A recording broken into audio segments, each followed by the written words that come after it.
Buenas noches y bienvenidos un sábado más a este espacio de la gran pregunta que realizamos en colaboración con la Fundación Pablo VI.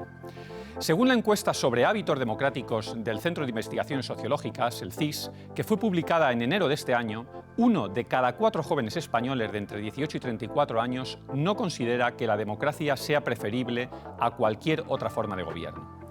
La combinación jóvenes y democracia lleva mucho tiempo siendo no solo objeto de análisis por sociólogos y politólogos, sino también un gran motivo de preocupación por su toma de postura hacia posiciones más extremas o autoritarias. La crispación del debate político y el deterioro institucional que estamos viendo, muy especialmente esta semana, erosiona, especialmente en los jóvenes, la confianza en el ideal democrático. ¿Qué elementos les han llevado a sentir que la democracia les está fallando? ¿Prefieren la seguridad o la libertad? De todo ello hablaremos con don Rafael Arias Salgado, un político que ha vivido esa transición previa a la democracia en España hasta llegar a estos momentos de desencanto político y de insatisfacción. Este desencanto tiene mucho que ver con la incertidumbre por el futuro, con el cansancio emocional y con una desesperanza que provoca que haya cada vez más jóvenes al borde del precipicio. Pero ello no significa que todos estos problemas tengan que derivarse hacia la salud mental. Para aclarar esto, hablaremos con el psiquiatra José Luis Carrasco y con el sociólogo profesor de la Universidad Complutense, Esteban Sánchez. Comenzamos la gran pregunta.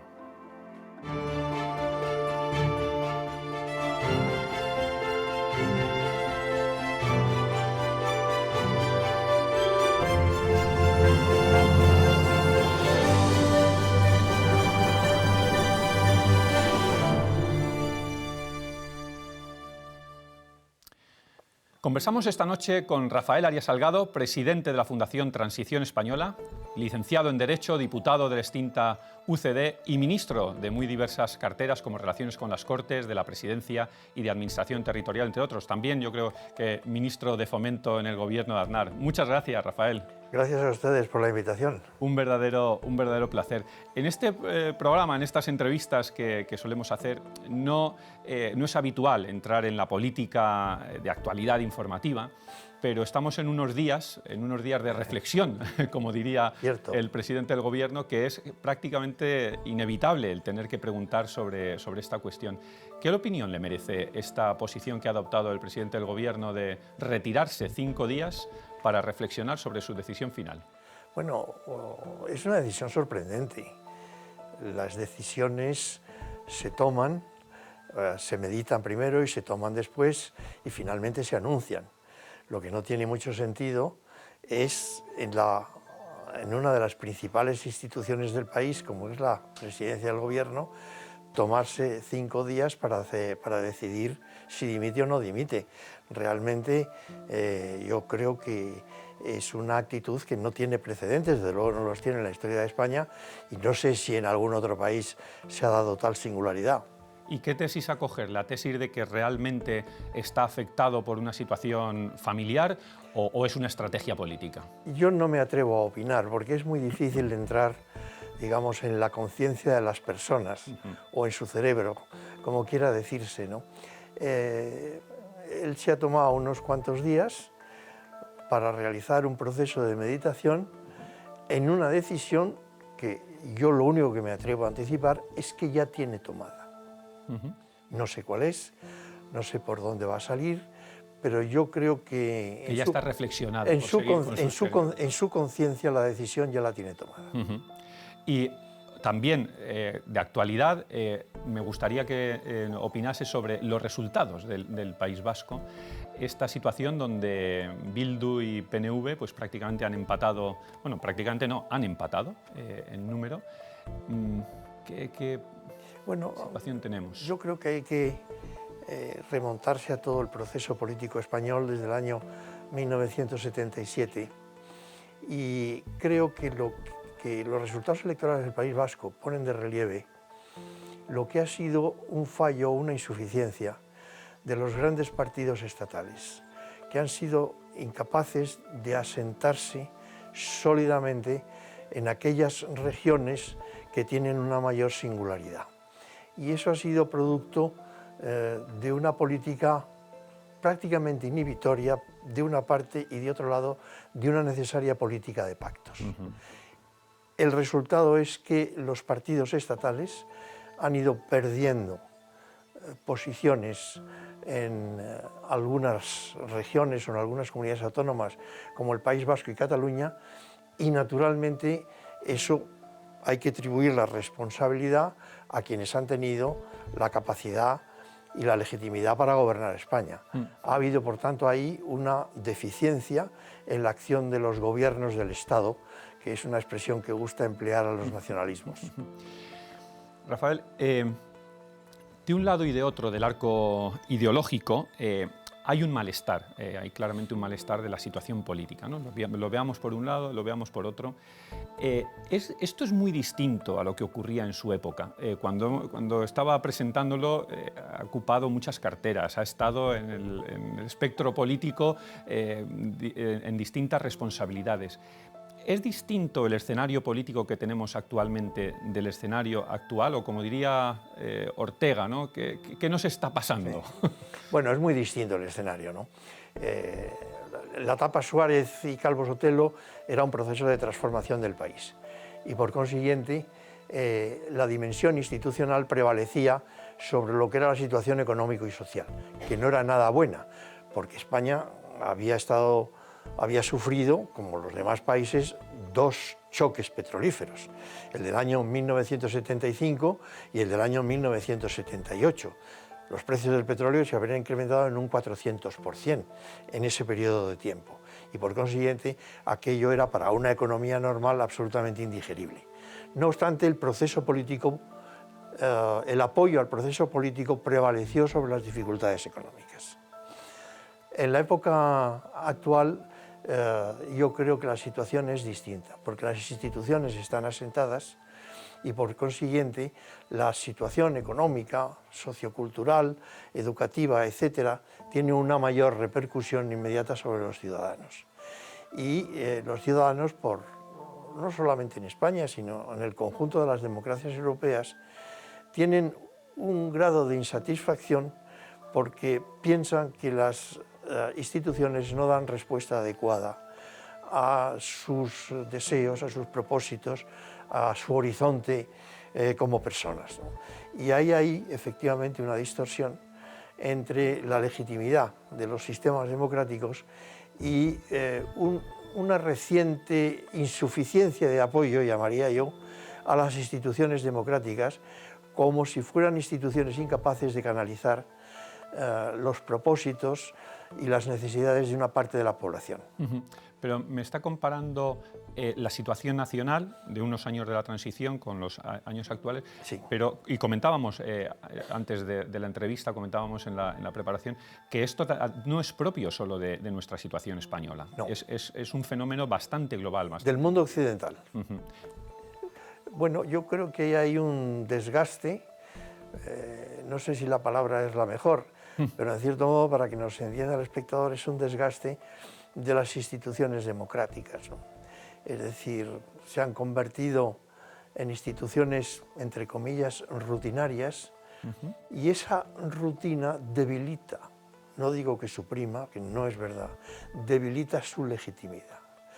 Fíjese, si hoy pusiéramos en cuestión, en un gran debate nacional, las instituciones democráticas, la democracia, con toda seguridad, y esa es mi impresión y mi opinión, barrería en contra de los movimientos extremistas que están surgiendo ciertamente en todos los países europeos y que ponen en cuestión la legitimidad de las instituciones democráticas por su insuficiencia representativa. Pero yo creo, a pesar de todo, que en el mundo europeo occidental y en Estados Unidos y en no pocos países de Hispanoamérica, la legitimidad de las instituciones democráticas puede sufrir un desgaste. Pero evidentemente de ahí a pensar que están en riesgo, me parece que es dar un paso excesivo que no refleja bien la realidad. Estoy de acuerdo con lo que usted está planteando porque la derivada principal, por ejemplo, en el caso de los jóvenes, es una derivada un tanto peligrosa en cuanto a descrédito institucional, ¿no? Todo lo que supuso el movimiento, ese movimiento denominado 15M, donde ya no se creía en la política y que había que generar una nueva política, se ha dado como un paso más y ahora ya no es que no se crea en la política y esa nueva política que en aquellos años se planteaba, sino que ya no se cree en los políticos, ya no se cree en las instituciones. Hay un deterioro institucional importante desde su punto de vista, desde el punto de vista de los jóvenes. Es cierto, eso lo reflejan las encuestas y en algunos momentos lo reflejan las votaciones. Yo creo que de todas maneras no es un movimiento ampliamente mayoritario. Es un movimiento a tener en cuenta, es una corriente de opinión a tener en cuenta, especialmente porque se da entre los jóvenes, que no terminan por valorar, a mi juicio, por valorar adecuadamente el valor de las instituciones democráticas. Y creen que por otros caminos pueden conseguir mejor sus objetivos. Bueno, eso choca con la historia. Eso choca con la historia. Y probablemente ahí hay una insuficiencia o una deficiencia de los sistemas educativos.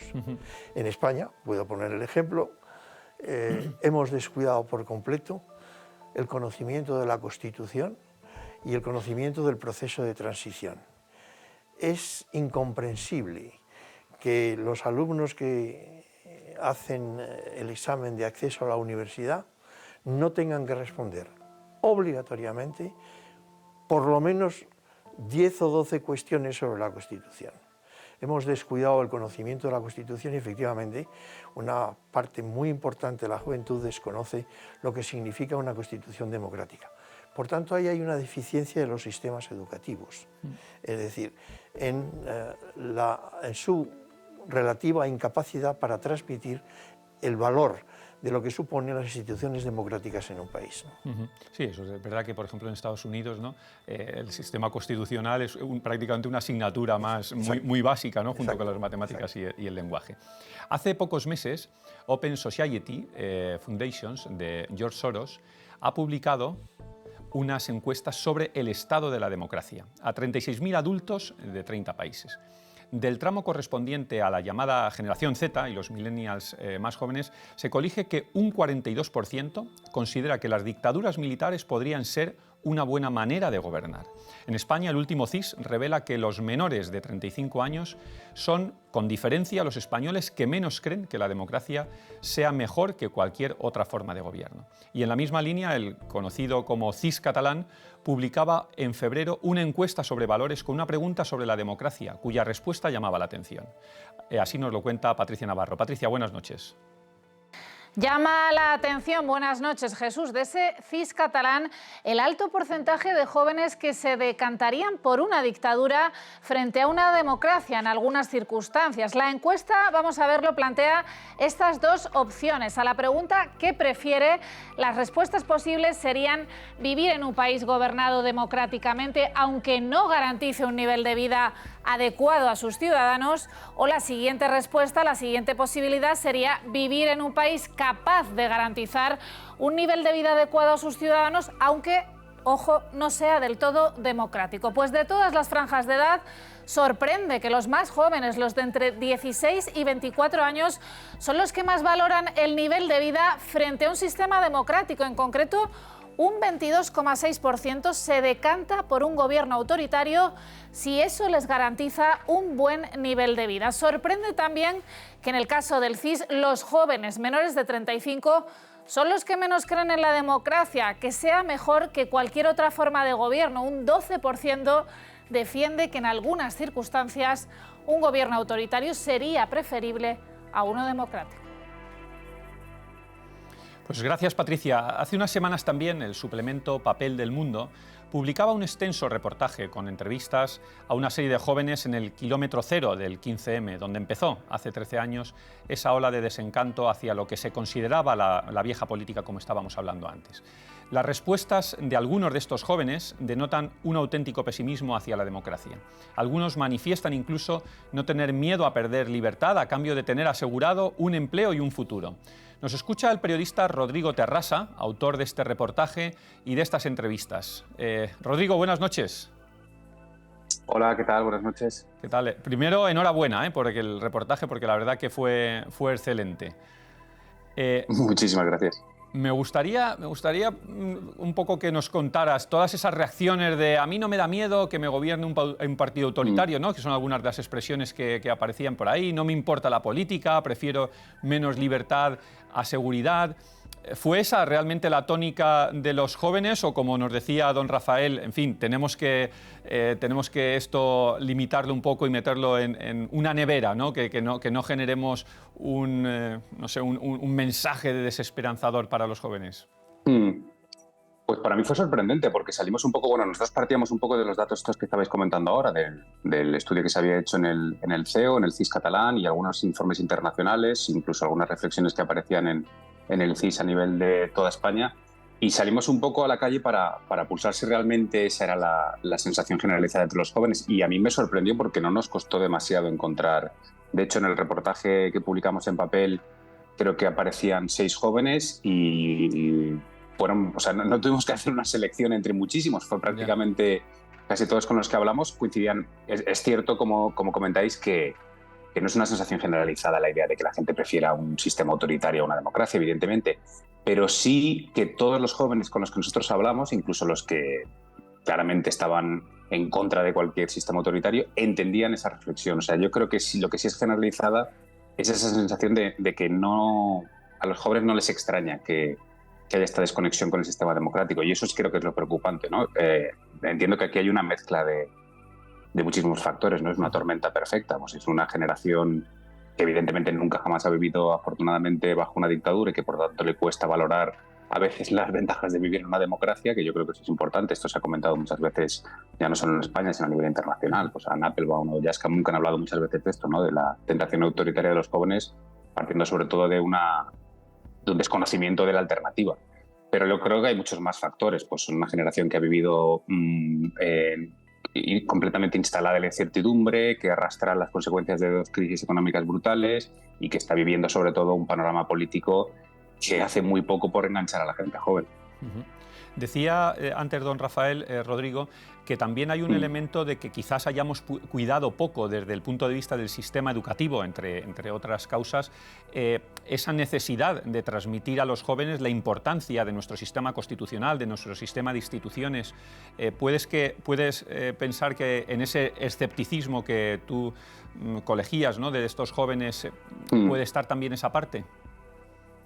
Sí, a ver, yo creo que hay un problema evidentemente del sistema educativo, es que lo hemos visto ahora, mira, justo que venimos de las elecciones vascas, hemos visto como hay muchísimos jóvenes que ni siquiera saben quién es Miguel Ángel Blanco o prácticamente qué era ETA. Entonces yo creo que es muy significativo de la formación de la gente joven y de la irresponsabilidad un poco desde el sistema educativo. Y creo que también hay que hacer un ejercicio de autocrítica desde los medios de comunicación. Yo creo que mucho del desencanto que hay con las instituciones tiene que ver con la propia clase política y con el papel que hemos jugado los medios en el descrédito de las instituciones en los últimos tiempos.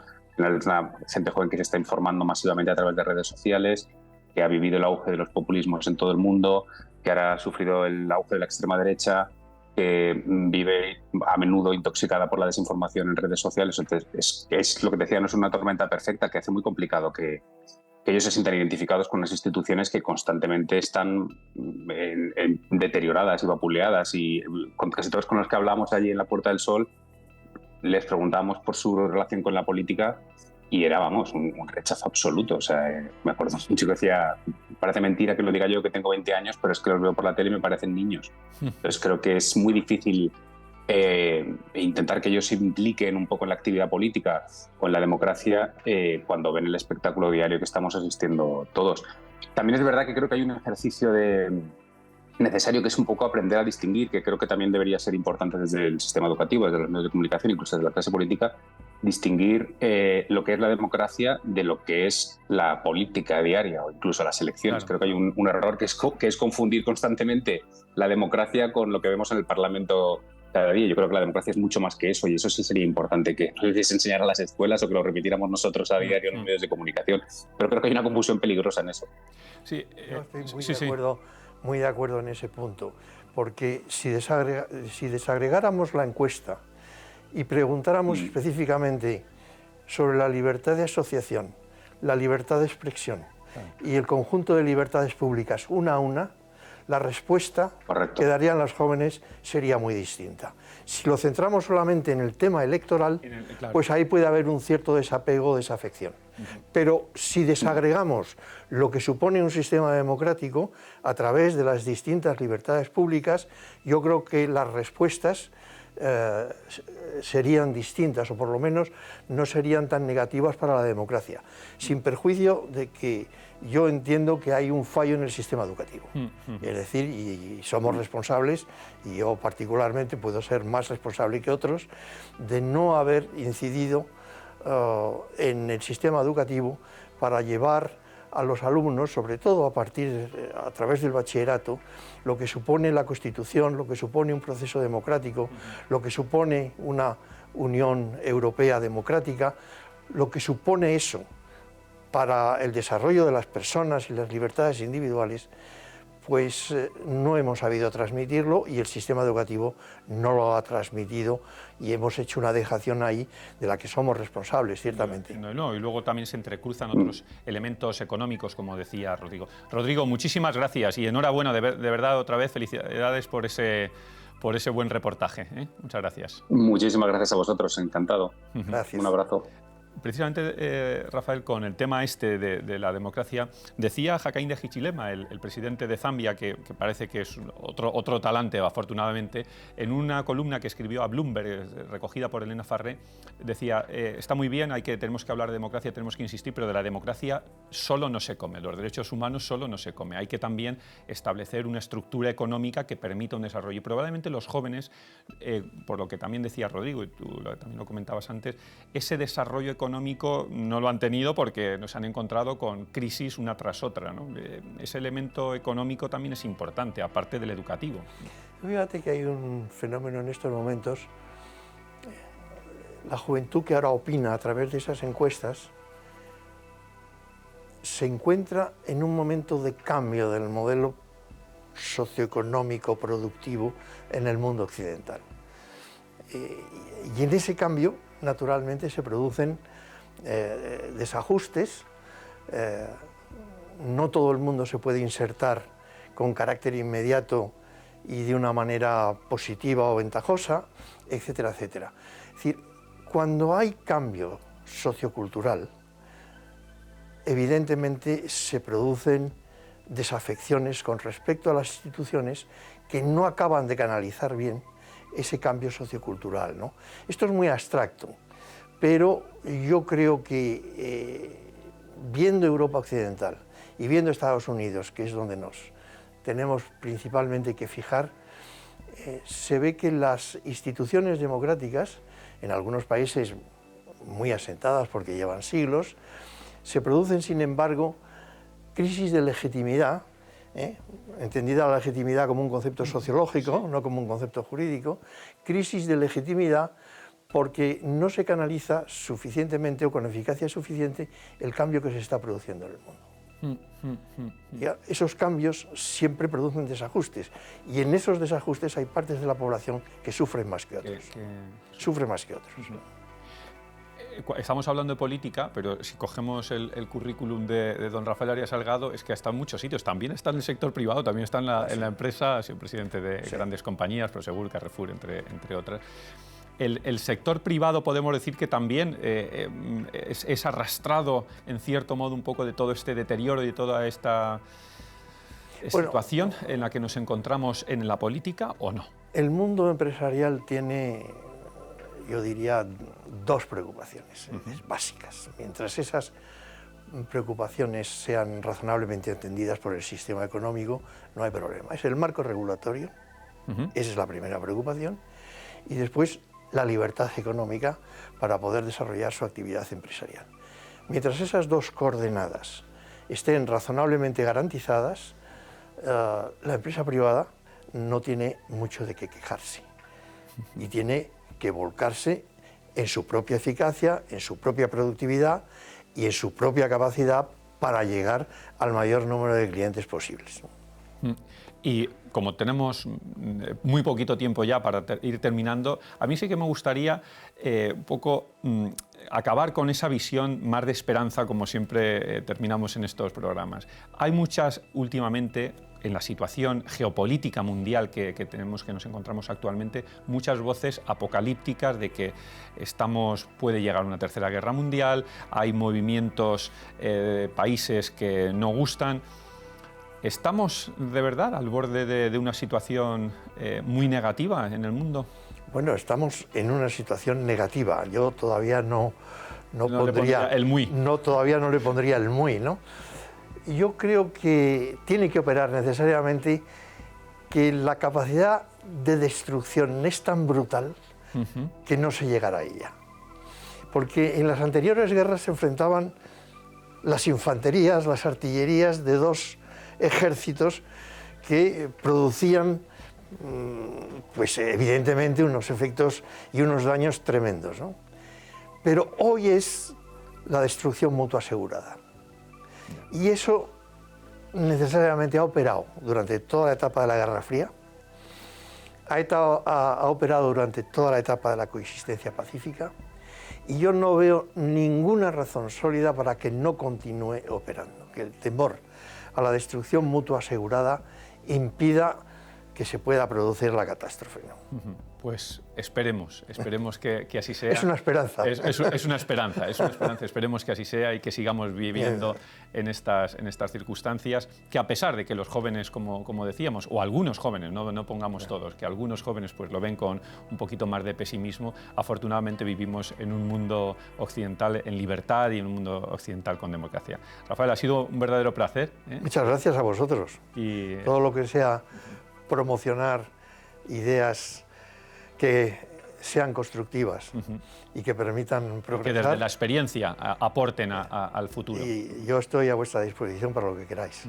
Muchísimas gracias, Rafael. Un auténtico Encantado. placer. Muchas gracias.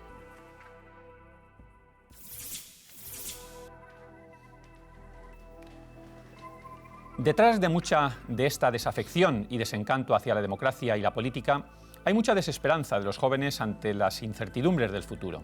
La última encuesta sobre el estado de la felicidad revelaba que los jóvenes de 15 a 25 años son cada vez más infelices y lo son en mayor proporción que los mayores. Un pesimismo que, sea por un exceso de expectativas o por una menor tolerancia a las frustraciones, pone la salud mental en el centro de las preocupaciones. Pero la mezcla de términos como bienestar, felicidad y salud mental pueden llevar también al riesgo de patologizar la vida. Para hablar de esto me acompañan hoy el psiquiatra jefe de psiquiatría del Hospital Clínico de Madrid, José Luis Carrasco, y el catedrático de Sociología, Esteban Pérez Moreno. Buenas noches, Esteban. Buenas noches. Y buenas noches, José Luis. Buenas noches, Jesús. La verdad que un placer encontrarme con dos buenos amigos de nuevo aquí en Un el placer plato. también para nosotros. Estamos hablando de desesperanza, estamos hablando, sobre todo en los jóvenes, ¿no? Todos estos términos de felicidad, bienestar, salud mental, yo creo que algunas veces se confunden. ¿Qué es la felicidad desde un punto de vista de un psiquiatra, José Luis? ¿Qué es ser feliz? ¿Qué es estar feliz? Has empezado por la pregunta más difícil. La más difícil, ¿no? Un filósofo, pero bueno, sí que nos pregunta porque muchas personas vienen a la consulta nuestra, la de psiquiatría, no tanto para curarse de una enfermedad, sino ya con la sensación de aquí voy a salir siendo feliz. Y por eso muchas veces se retrasa la consulta psiquiatra. Pero la felicidad no la puedo definir, pero es un estado parecido al bienestar, a la paz, a la serenidad, al optimismo, a la esperanza, a la confianza. No es solamente el bienestar, es lo que sí que podría decir. O sea, y no es la salud mental. Y desde luego que infelicidad no es un problema de salud mental. No equivale automáticamente a un problema de salud mental. No, en absoluto, en absoluto. La infelicidad puede tener un problema de salud mental, pero puede tener un problema de salud física también, u otro tipo de problemas. U otro tipo de problemas. ¿Y un sociólogo qué podría decir qué es la felicidad? ¿Qué es una sociedad feliz? ¿Qué es una persona feliz? Esa pregunta es realmente complicada. Bueno, coincido en que la felicidad es más bien un concepto cotidiano que científico, digamos. Al final, por felicidad, pues entendemos bienestar subjetivo, satisfacción con la vida, un estado de calma o de satisfacción con los elementos que hay alrededor de la propia vida. Y lo que a mí como sociólogo más me preocupa en este momento del debate en torno a la felicidad es precisamente la patologización de la tristeza. Yo creo que desde hace ya unas décadas venimos considerando la tristeza no como un sentimiento normal propio del ser humano, sino como un sentimiento del que tenemos que huir a toda costa, en lugar de experimentarlo y manejarlo de manera adecuada, de manera eficaz, para que nuestro bienestar subjetivo, nuestra satisfacción con la vida, se mantenga en un estado razonable. Y Esteban, entrando ya, porque os he puesto, es verdad que hemos entrado así con dos preguntas fuera de lo que es vuestro hábitat profesional, ¿no? La sociología y la psiquiatría, pero entrando ya un poco en tu materia, lo que es materia sociológica. ¿Tú crees que en la sociedad se vive una desmotivación vital generalizada? ¿O es más propio de los jóvenes? ¿Se trata de... hay que verlo por generaciones? ¿En qué momento nos encontramos desde ese plano más profesional tuyo? Sí, yo, desde mi punto de vista, hay un proceso de individuación que nos ha llevado a reflexionar con determinada urgencia sobre lo que nos hace felices y lo que no nos hace felices. En ese sentido, seguramente las generaciones más jóvenes son las que se enfrentan con una mayor sensación de incertidumbre al futuro.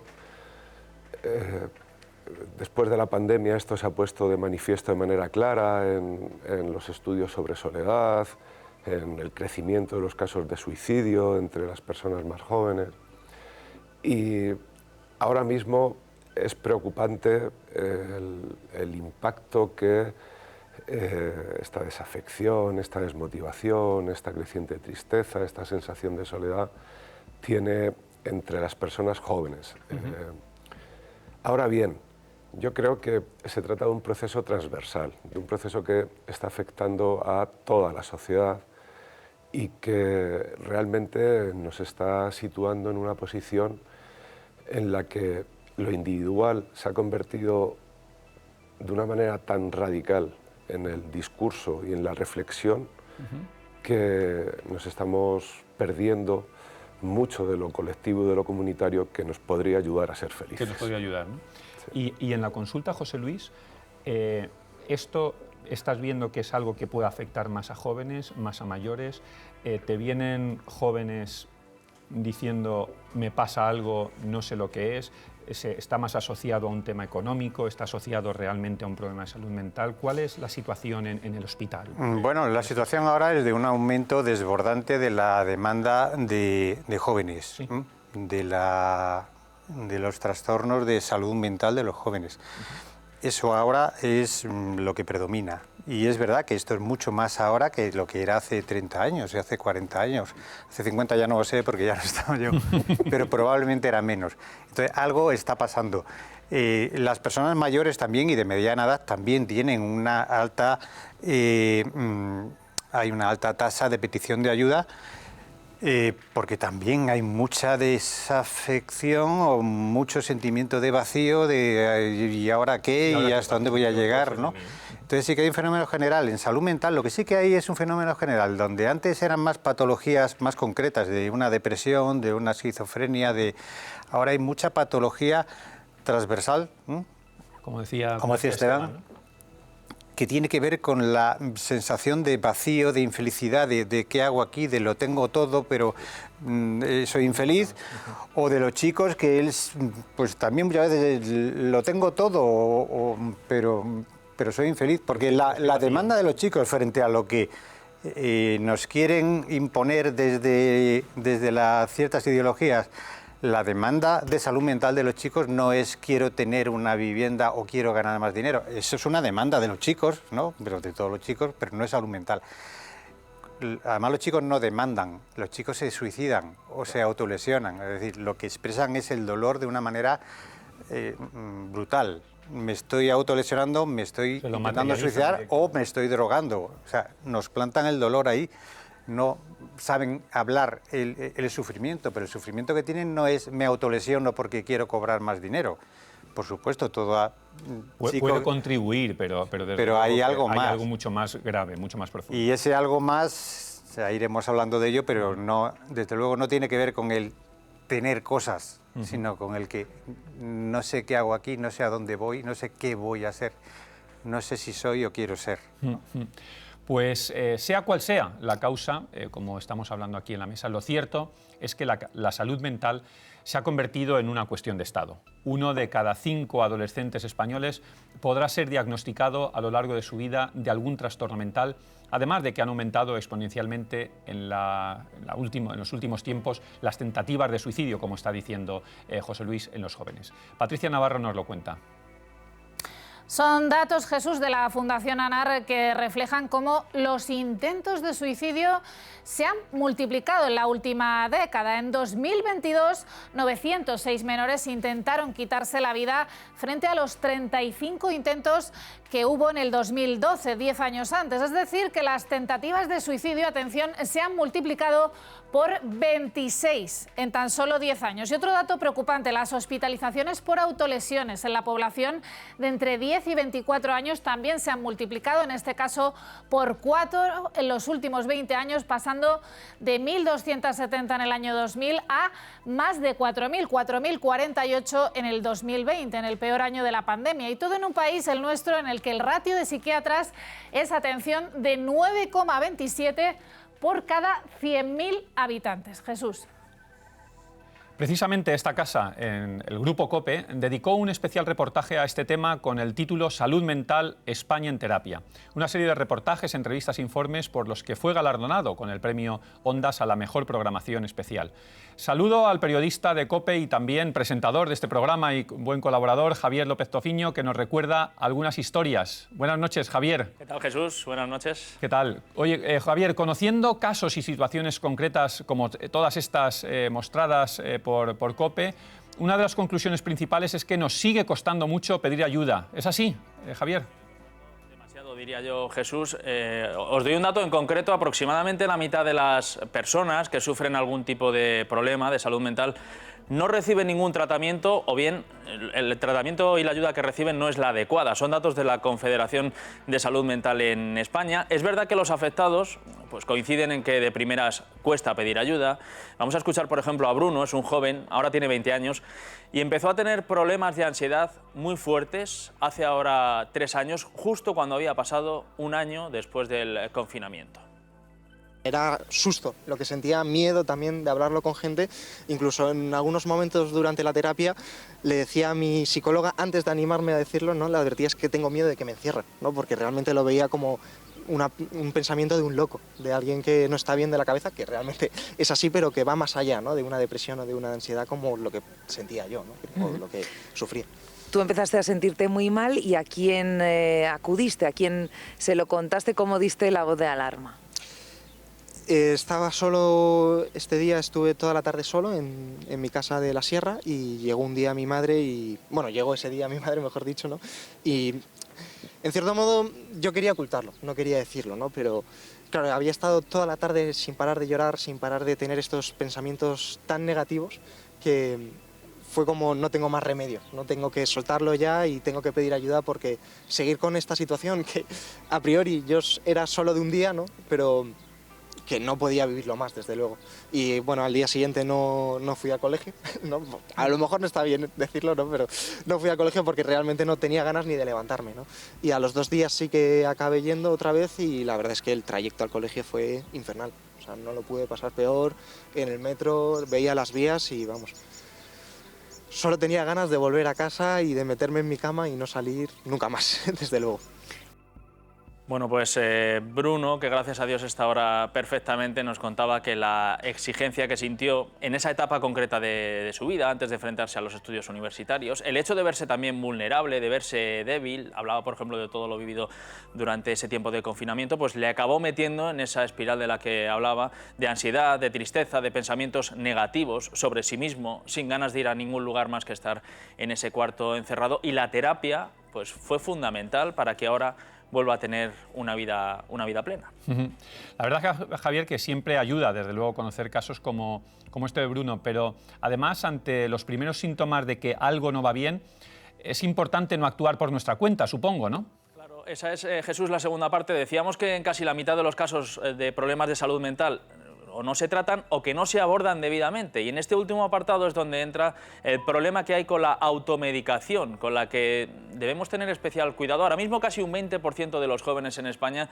consume ansiolíticos con cierta frecuencia, y lo que es verdad que puede ser un alivio para un momento muy puntual, para unos síntomas, pues a la larga no evita que el problema vuelva a aparecer. Nos decían como ejemplo los especialistas que el consumo de este tipo de medicamentos, tan extendido por otra parte, pues es algo así como una muleta que te puede ayudar inicialmente cuando tienes un problema en una pierna, por ejemplo, pero no a medio y largo plazo si no vas realmente a las causas de lo que te ocurre, de por qué tienes ese dolor. Bueno, pues con la automedicación, con los ansiolíticos, puede ocurrir exactamente lo mismo. Hay que ir al origen y ponerse en manos de especialistas. Pues Javier, muchísimas gracias, y enhorabuena por ese reportaje. Gracias. A todos los compañeros. Gracias, Jesús. Gracias, Javier. Todo esto, José Luis, el caso este que hemos visto de Bruno, yo me planteo, cuando una persona así llega a la consulta, llega al hospital, ¿dónde está? Tú dices muchas veces, no es lo mismo estar triste que estar deprimido. ¿Dónde está la línea? ¿Dónde está la línea entre la tristeza y la depresión? La depresión, me refiero, médica, ¿no? Sí. Yo creo que el caso de Bruno es bastante ilustrativo, de sentido común, ¿no? Él parece que tiene una vida, habrá tenido sus ansiedades a lo largo de la vida, cuando algo no le ha ido bien, una chica no le ha hecho caso, ha tenido exámenes, pero él describe cómo un día, estando en su casa, sentía una angustia negra, pensaba que se estaba volviendo loco, esto no es normal, y pues si hubiera estado vomitando, nadie hubiera dudado de que tenía una enfermedad y lo hubiera llevado al médico. Afortunadamente, alguien le llevó al médico, al psicólogo, porque esa ansiedad no es normal. Bueno, lo que no es normal es pretender no tener ansiedad, que no te duela la vida, como decía la ministra de Sanidad ayer, que temblaba uno. Hay que tener ansiedad y hay que tener tristeza. Los seres humanos, si no tenemos ansiedad y tristeza, es que estamos muertos. Pero la depresión es algo que va más allá de la tristeza. La tristeza es uno de los síntomas de la depresión, pero no el principal. El síntoma principal es el aplanamiento, el decaimiento, la sensación de que no vales nada y que además no quieres ir más adelante porque se te han apagado las pilas. Y aún así, hay muchas personas que tardan mucho en consultar, sobre todo por el estigma de la salud mental. Es decir, cuando uno está vomitando, consulta inmediatamente, pero hay personas que llevan tiempo, que les cuesta levantarse de la cama, funcionan mal en el trabajo, y no tienen motivos siquiera para la tristeza, ¿no? Y no consultan.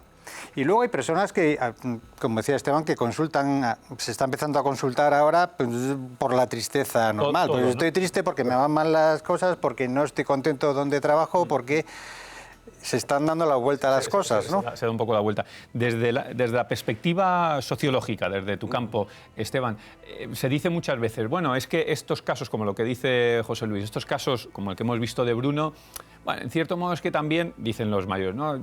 Son niños que lo han tenido todo y que, en fin, pues se encuentran en esta situación porque pues, no saben gestionar esta frustración y tal. ¿Hay también algo de eso o no? O lamentablemente este niño o este chico está sufriendo de verdad? Bueno, está claro que en este caso hay un sufrimiento, bueno, iba a decir objetivo. El sufrimiento siempre tiene una dimensión subjetiva, pero quiero decir que es fácilmente constatable que ese sufrimiento se asocia a un problema de salud mental, evidentemente. Esa pregunta que planteas a mí me parece muy interesante y es muy delicada, porque la contestes como la contestes, siempre va a haber una parte de la audiencia a la que le va a hacer ruido. Yo creo que las generaciones más jóvenes tienen colectivamente formas de afrontar las situaciones estresantes diferentes a las de generaciones previas. Esto es un efecto de cohorte que tiene que ver con experiencias diferentes, momentos vitales, biografías diferentes, etcétera, etcétera, ¿no? En la universidad sabemos que en el periodo que va desde el ingreso hasta que se gradúan los chicos y las chicas, encontramos el mayor riesgo de que se muestre por primera vez un problema de salud mental. Esa edad es crítica en términos de manifestación de los problemas de salud mental. Deberíamos ser capaces de dar una respuesta a esos problemas, reduciendo el estigma, etcétera, etcétera. Lo que quiero decir es que, por un lado, las generaciones más jóvenes, aunque todavía tienen asociado un estigma a los problemas de salud mental, lo manifiestan de una manera, creo que algo más libre que las generaciones precedentes. Eso por un lado. Y por otro lado es cierto que el bienestar socioeconómico, sobre todo el que las familias han podido proporcionar a las generaciones más jóvenes, pueden haber reducido algo su tolerancia a la frustración. No nos podemos engañar, tampoco podemos manejar discursos demasiado autocomplacientes.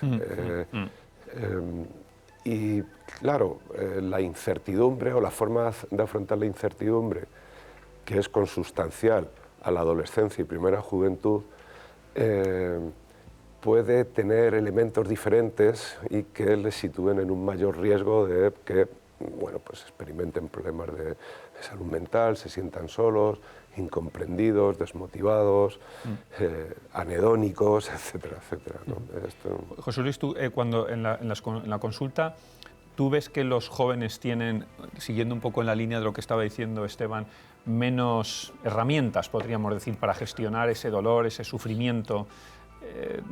¿Lo veis así? Lo vemos así claramente. Son más simples e infantiles en la gestión del dolor emocional y de la frustración. Infantil no lo digo en el sentido peyorativo, es que, pues en general han recibido más medios y se han criado con menos privaciones que generaciones anteriores. Los padres de las generaciones nuestras hemos pretendido mucho que no sufran nada, quitarles el sufrimiento. Somos la generación de los que íbamos al colegio en lugar de a reñir al niño, a reñir al profesor. Entonces sí que en general se han educado en tener muchas cosas, lo cual es un problema, porque y luego ¿qué viene si ya lo he tenido todo, ¿no? Tienen menos ansiedad anhelo por tener cosas y están menos educados en la existencia de la frustración y de la dificultad y de la necesidad de esforzarse para superar dificultades y en la existencia de crisis y de momentos de sufrimiento. Sí que es cierto. Entonces hay una consulta que tiene que ver con el que, pues hay poca tolerancia a la frustración y además no tiene las herramientas. Y claro, ¿cuáles son las herramientas? Aquí no quiero extenderme mucho. Las herramientas vienen de haberse identificado, ¿no?, en ambientes donde uno ha visto el esfuerzo, el sufrimiento, la capacidad de aguante, y como todo esto se junta con una desestructuración muy grande de todo el entorno cercano, de todo el entorno familiar, donde todo el mundo o no está en casa o está trabajando o no está sencillamente porque se ha desmoronado todo, pues han aprendido pocas herramientas y tienen pocos referentes de a dónde agarrarme internamente para soportar el sufrimiento, ¿no? Pues sobre ese tema, sobre el tema de las herramientas, de ser más valiente, menos valiente, a mí me gustaría hablar con David Cerdá, aunque por un lado estamos diciendo que la incertidumbre laboral no para de aumentar y hay más dificultades para la emancipación o la estabilidad familiar y económica. Toda esta industria de la búsqueda de la felicidad de la que estamos hablando tiene cada vez más impacto en términos también económicos. Y tal y como vemos en la política, esto no se traduce en compromisos reales. Hay desafección y poco compromiso por cambiar las cosas. De todo esto habla el filósofo y economista David Cerdá en su libro Ética para valientes, un gran título. Nos escucha. Buenas noches, David. Buenas noches. Encantado y muchas gracias por la invitación. Nada, un placer. Encantado nosotros también de tenerte, porque además nos das otra perspectiva, la perspectiva médica con la que estamos hablando, la perspectiva sociológica, pero tú esa perspectiva más filosófico-economista. Dices en tu libro que en aras de la felicidad nos hemos olvidado del bien.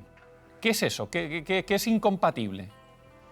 Bueno, yo creo que le hemos dicho a nuestros hijos en general que han venido al mundo a ser felices y a cumplir sus sueños, y eso es mentira. Es decir, en el fondo, el ser humano viene al mundo a muchas cosas, entre otras cosas a merecer ser feliz, que es algo bien diferente, y luego a luchar y a pelear e intentar dejar mejor el mundo de lo que se lo encontró. Al haberles pasado un proyecto, en lugar de un proyecto civil y un proyecto que les conecta con sus antepasados y con el futuro, a un proyecto profundamente individualista, pues lo que conseguimos es que tengan una gran ansiedad y que salgan allá afuera con una carga y una presión enorme. ¿Y tú crees, David, que esa obsesión por la felicidad, esta idea de felicidad tan ansiada, genera al final lo que termina es en una frustración, claramente, y lo que genera son, pues como decía en parte Esteban, ¿no? Genera esas sociedades frustradas? Sin duda. Imaginaos lo que es levantarte cada mañana, sobre todo cuando eres inmaduro, con la presión para ser feliz, ¿no? Y lo diferente que es eso a levantarte cada mañana con la creencia de que formas parte de una historia compartida, de una humanidad, de tu comunidad, de tu familia, etcétera, y que tienes que hacer tu parte y solamente eres un relevista. En cambio, de la otra manera eres único y cada día tienes que ver si estás cumpliendo tus sueños, si realmente estás alcanzando tu máximo potencial, y todo eso lo que está haciendo es que haya mucha gente que se quiebre pronto. Y luego no les hemos dado los recursos ni para pensar ni para sentir, ¿no? No les hemos dado la lucidez y la manera que tengan ellos de pensar qué mundo quieren hacer. David, estábamos antes hablando aquí en la mesa sobre esa diferencia entre las generaciones más mayores, generaciones más jóvenes, el tema de las herramientas desde un punto de vista más médico, más psiquiátrico, como José Luis. ¿Crees que les faltan esas herramientas a los jóvenes? Y ahora tú ya desde una perspectiva, desde tu atalaya más filosófica, ¿les faltan esas herramientas a estos jóvenes para ser más fuertes, para ser más valientes, como dice tu libro, ¿no? Ética para valientes. Sí, bueno, realmente mi atalaya es la educación y la calle y las empresas, con lo cual yo estoy muy en contacto con la gente normal. No soy un filósofo de academia, con todos mis respetos para la academia, a la que admiro, pero realmente estoy muy fuera de la academia, estoy muy cerca de ellos, pues dándoles clases, tengo hijos, los veo en las empresas, he trabajado con ellos y por lo tanto los veo. Y lo que yo encuentro es que ellos han sido convencidos desde una edad muy temprana que todo su proyecto era pues alcanzar una cierta empleabilidad y alcanzar una serie de digamos, ventajas convencionales, pero no tienen un sentido construido, ¿no? Yo creo que lo que les hemos robado es la capacidad de construir ese sentido a través de historias, a través de ética, a través de enseñarles a pensar, y la capacidad de unirse a un proyecto común. Yo creo que el proyecto de hacer mucha gente débil, fácil para consumir y fácil para que sea súbdito y no ciudadano, pues le conviene a mucha gente, ¿no? Sobre todo a gente que tiene la sartén por el mango. Entonces, francamente, lo que tenemos que volver es a lo que sabemos que funciona, y es que una persona que trabaja para merecerse feliz en lugar de para ser feliz, pues se convierte en una persona mucho más crítica, mucho más fuerte y hace sociedades mejores. Y David, no me resisto a hablar del título de tu libro. Dices que en un mundo como el que estamos, en un mundo con tantas incertidumbres, con tantos riesgos al que nos enfrentamos, es necesario una ética para valientes. ¿Quiénes son los valientes? ¿Qué significa la valentía o quiénes son directamente? La valentía pues, es un comportamiento. Siempre he dicho, el miedo es una emoción y por lo tanto es una cosa bastante común, pero la valentía es un comportamiento. A ser valiente se aprende con el ejemplo, con las conversaciones, con las experiencias. Yo creo que no les estamos dando las experiencias que necesitan para que lo desarrollen. Y al final lo que se trata es de hacer algo juntos que merezca la pena, ¿no? Yo creo que hay mucha gente que tiene problemas mentales por causas estrictamente morales, por causas éticas, sencillamente porque no sabe a qué ha venido aquí a este mundo, sino solamente a ser feliz. Hay gente a la que le faltan principios y trozos que nosotros no les hemos dado. La culpa, sin duda, de todo lo que le pasa a la juventud, por definición, es de sus mayores, que somos nosotros los que le educamos, los que legislamos, etcétera, etcétera, ¿no? Entonces, lo que les falta es que les devolvamos aquello que nosotros hemos aprendido durante cientos de años, que funcionan, ¿no? Que una persona que viene al mundo con principios, con una idea objetiva de lo que es el bien, que intenta buscar la verdad, que intenta llenar su vida de belleza y de amor, pues fundamentalmente tiene una vida rica, y a la persona a la que se le pone el trampantojo, la zanahoria de la felicidad, pues se convierte en una persona que a cualquier viento que viene medio fuerte se lo lleva por delante. Pues David, enhorabuena, un buen libro que recomendamos, Ética para Valientes. Gracias, buenas noches. Muchas gracias y buenas noches. Esteban, ¿estás de acuerdo con todo esto? Sí. Interesante, ¿verdad? Muy interesante, además el libro es delicioso. Prácticamente en el 100% de lo que se ha señalado. La fragmentación radical de la biografía de una persona ha convertido esas biografías, las experiencias, los retos, las formas de afrontar los problemas en procesos que corresponden única y exclusivamente al individuo. Y eso es lo que a mí me gusta llamar en ocasiones un cortocircuito de nuestro derecho a la comunidad. No como un derecho subjetivo que se pueda reclamar, sino más bien desde el punto de vista sociológico. Es decir, recurrir al entorno comunitario, entre comillas, natural, para afrontar las situaciones biográficas que inevitablemente vamos a tener que enfrentar. Un proyecto colectivo. Todo esto está en las antípodas de las redes sociales como escaparate del individuo, las redes sociales como mecanismo de satisfacción inmediata de necesidades artificialmente generadas, de una industria de la felicidad que cada vez más se centra exclusivamente en el individuo como principio, fin y responsable, es decir, responsable exclusivo de su propia felicidad. ¿Por qué no eres feliz si tienes todo para serlo? Hay mucho de eso. Y por otro lado, la patologización de la tristeza, que es un proceso que, insisto, tanto en investigación o en la academia como en la calle se puede detectar. No puedes estar triste. La tristeza es un imán opuesto a la compañía. Es cierto. Bueno, pues la tristeza es un sentimiento natural del ser humano con el que hay que construir la propia biografía en un marco de comunidad. José Luis, querías responder. Estaba pensando en una cosa. Sí. Todas las culturas, los regímenes totalitarios han despreciado la tristeza. El nazismo despreciaba la tristeza, el estalinismo despreciaba la tristeza. De ahí quizá todo régimen o cultura que desprecie la tristeza quizás sea totalitaria. Y tiene razón Esteban lo que está diciendo. Si estás triste es porque o no eres lo suficientemente ciudadano o porque hay que cambiar el sistema porque el sistema no puede permitir que sus ciudadanos estén tristes. Y ahí tenemos dos caras de la misma moneda. Era por comentar lo de el rechazo de la tristeza, que es el rechazo de lo humano, de la diversidad y el triunfo del sistema totalitario. No se puede estar triste. Sí que me interesaba, porque lo ha comentado antes Javier López Tofiño, sobre el tema de los fármacos, el tema de la farmacología. Sí. Creo que te has quedado un poco con las ganas de comentar y me gustaría plantear este tema porque muchas veces todas estas cosas ponemos un poco el foco en las cuestiones psicosociales. Y algunas veces se ha estigmatizado el uso de los fármacos, otras veces no. ¿Dónde estamos con eso? A ver, la opinión del que sabe. Estamos, en mi opinión, y yo creo que en la de la mayoría de los psiquiatras que manejamos pacientes, estamos en una exageración de este tema de los fármacos. Es decir, hay jóvenes que consumen ansiolíticos, pero no es lo que nosotros nos encontramos fundamentalmente en las consultas, jóvenes que se han pasado de ansiolíticos. Hay jóvenes que teniendo una patología, pues se le han dado ansiolíticos, pero el problema no es ese, el problema es la cantidad de jóvenes que consumen cannabis. Ese es el problema. Los chicos, para su malestar psíquico, porque ahora al sufrimiento de la vida se le llama malestar psíquico, ¿no?, por parte del ministerio. Y el problema es que se lo quitan con cannabis. No se lo quitan con ansiolíticos. Vale, pues alguno, si su madre o su padre tal, tienen Sí, Orfidal de por lo que- casa, pues se toman un Orfidal, pero no es el principal problema. Nosotros el principal problema que vemos es el consumo de cannabis, que es con lo que se quita el malestar psíquico, y eso sí que produce trastorno mental, pero eso no sale en la televisión. Entonces, sale continuamente que España es el país que más ansiolíticos consume, pero no sale que la juventud española es la que más cannabis consume. ¿Por qué?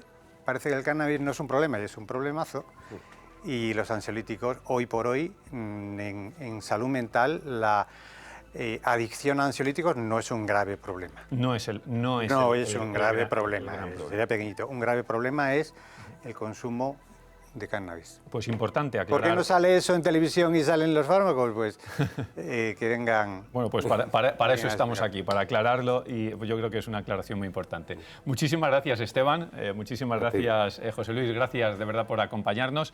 A todos ustedes, el próximo sábado, 3 de mayo, les esperamos de nuevo para revisar, en este caso, nuestro modelo de turismo y para conocer cómo impacta el hogar en el desarrollo futuro. Hasta entonces, que tengan una muy feliz semana.